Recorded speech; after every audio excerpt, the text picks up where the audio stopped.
How can you not control your own emotions? How do you think it would be different for that in that situation with the mom and the daughter who's saying, I don't want to go to this family function? How do you think that conversation would have gone differently if the mom had this understanding of anxiety being a chemical release and a body, so something, a function in the body, and even natural as a signal to the child or even to the mom about that tells them? How do you think that conversation would have gone differently?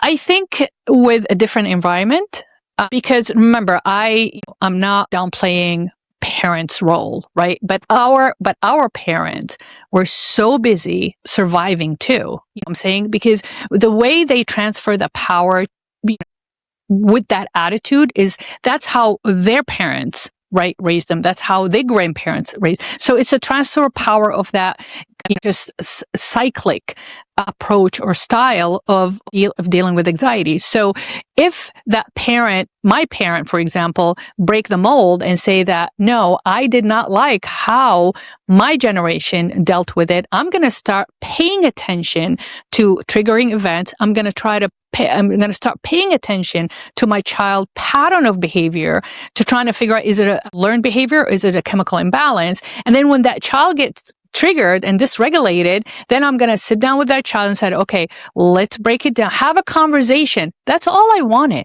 Honestly, I did never ask for a therapist or I need to go to hospital or I think I'm dying, that panic attack. I just want to have a conversation.